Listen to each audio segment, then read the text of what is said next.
Hi guys, so welcome to another video. Today's topic is going to be about those 30-day challenges and how effective they are for changing your body. So before we get started, it really helps my videos and the reach of them if you click on like, you subscribe, or you leave some kind of a comment below. So if you could, that would be greatly appreciated.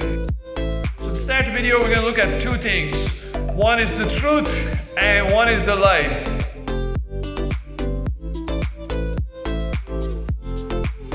The lie is that you can achieve life-changing results in only 30 days by changing only one thing in your life, doing 100 push-ups a day or 100 pull-ups a day or whatever it is. The truth is that it's going to take a lot longer than 30 days. You're going to have to change many things in your life and you're going to have to work really hard. So this is only my opinion. You don't have to listen to it. You don't have to agree with it. This is not this kind of video is not one that's gonna get loads and loads of likes and loads of views, because I'm not here to spout BS.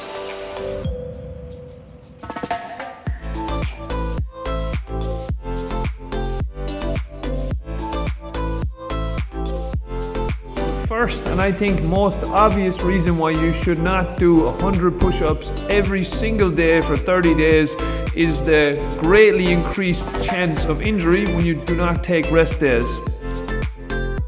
Rest is incredibly important for recovery, and especially so for beginners, the most likely people to try out these kinds of challenges.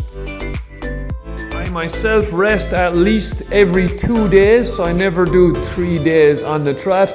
I'm either resting every second day or every third day. This varies from person to person, just like the amount of push-ups or the type of push-ups that a person would be able to do.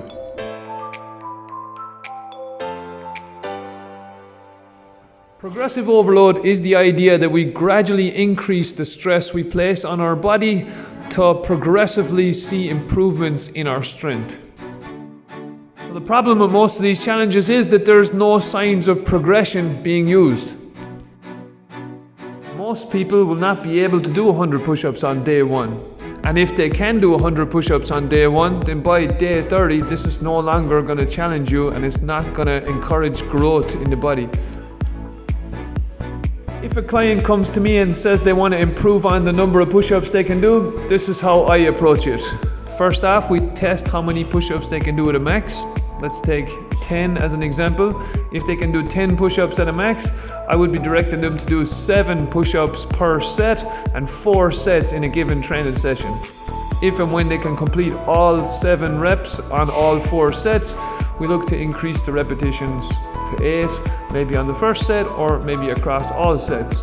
When they can then complete all 8 repetitions, we move on to 9, and after a set number of weeks, usually about a month, we will look then to retest the max. Not all push-ups are created equal, and technique can be very important in your push-up journey. With my beginners, I generally instruct them not to go to failure because there's a greater risk of injury with those last few struggle reps, especially when form and technique breaks down. As seen here, you can start off with an incline push-up with the hands raised, and as your strength increases, you can progressively lower the box or the platform that you use to increase the difficulty of the push-up. The closer we get to the ground, the more difficult the push-up becomes as we begin to lift more of our body weight. Once we've reached the ground, the possibilities for increasing the difficulty of the push-up are endless. We can make the push-up a unilateral exercise by focusing primarily on one side.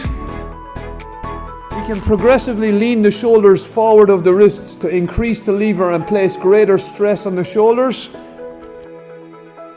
Or we can move towards vertical plane pushing movements like the handstand push-up. For this topic, much greater detail is needed, and that's for another video. So now that we've looked at rest and progressive overload, we must also look at the idea of balance. It's not enough to simply cover one muscle group with pushing movements. We must also look to other areas of the body like pulling, lower body, stretching, and injury prevention. It's not quite as romantic for a YouTube thumbnail to say, I took a well-rounded, balanced approach to my diet and fitness routine for 6 months and saw drastic improvements. But if you want to see long-term success this January or any time this year, I suggest that you start slow, you progressively build, you work on your entire body and not just one area, you take rest days, you slowly build up good habits with your diet and try to keep those for the long term. Don't make any changes that you don't think you could keep for longer than a month. So if you want to become a push-up master in 2021, I recommend you learn the proper technique, you implement that technique with a proper training program that includes the rest of the body, you rest, you eat well, you train hard, and you don't forget your weak points. Train your rotator cuffs.